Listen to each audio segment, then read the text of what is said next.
ದೇವರಿಪರಿಗಿ ಮತಕ್ಷೇತ್ರದ ಶಾಸಕರಾಗಿರ್ತಕ್ಕಂಥ ರಾಜುಗೌಡ ಪಾಟೀಲ್ ಆ ಕಾಮಗಾರಿಯನ್ನು ಅಲ್ಲಿರ್ತಕ್ಕಂಥ ಒಬ್ಬ ಪ್ರಭಾವಿ ರಾಜಕೀಯ ಮುಖಂಡನ ಕುಮ್ಮಕ್ಕಿನಿಂದ ದೇವರಿಪರಿಗಿ ಮತಕ್ಷೇತ್ರದ ಜನತೆ ರಾಜುಗೌಡ ಪಾಟೀಲ್ ಅವರಿಗೆ 2 ಬಾರಿ ಬಿದ್ದಾಗ ಅಲ್ಲಿರ್ತಕ್ಕಂಥ ರೈತರು ಮತ್ತು ಬಡವರು ದೀನದಲಿತರು ಎಲ್ಲರೂ ಸೇರಿಕೊಂಡು ಇವತ್ತಿನ ದಿವಸ ಏನಾಗ್ಯದಪ್ಪ ಅಂತಂದ್ರೆ ಆ ಭಾಗದ ರೈತರಿಗೆ ಕಣ್ಣೀರು ಹಾಕಿಸುವಂತ ಕೆಲಸ ಮಾಡಿದಾರೆ ಅವರು ಶಾಸಕರು.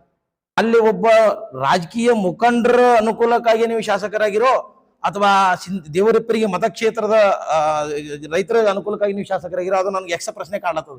ನೀವೊಬ್ರು ಬಡವತನದಿಂದ ಬಂದವರು, ನೀವೊಬ್ರು ಒಳ್ಳೆಯ ರಾಜಕಾರಣಿ ಅಂತ ಹೇಳ್ಬಿಟ್ಟು ಅಲ್ಲಿರ್ತಕ್ಕಂಥ ರೈತರು ದಿನ ರಾತ್ರಿ ಹಗಲ ಪಟ್ಟಿ ಹಾಕಿ ನಿಮ್ಮನ್ನ MLA ಮಾಡಿದ್ದು ಇತಿಹಾಸದ ದೇವರಿಪರಿಗಿ ಮತಕ್ಷೇತ್ರದಾಗ. ಇವತ್ತು ಅದೇ ರೈತರಿಗೆ ನೀವು ಕಣ್ಣೀರು ತರಿಸುವಂತ ಕೆಲಸ ಮಾಡ್ಲತ್ತೀರಿ. ನೀವು ಫಸ್ಟ್ ಆಫ್ ಆಲ್ ಹೇಳ್ಬೇಕು, ನಿಮ್ದು ಅದ್ರಾಗ ಯಾವ್ದು ಕೈವಾಡಿಲ್ಲ ಅಂತಂದ್ರ ಅಧಿಕಾರಿಗಳ ಜೊತೆ ನಿಮ್ದು ಸಾಮಿಲ್ಲದ. ನೀವು ಅಧಿಕಾರಿಗಳ ಜೊತೆ ಕೂಡಿ ಈ ಕಾಮಗಾರಿಯನ್ನ ಅಲ್ಲಿ ಒಬ್ಬ ರಾಜಕೀಯ ಪ್ರಭಾವಿ ಮುಖಂಡನ ಜಮೀನಲ್ಲಿ ನೀವು ಕೆಲಸ ಮಾಡ್ಲಕ್ ನೀವೇ ಕೊಟ್ಟಿರಿ ಕುಮ್ಮಕ್ಕ.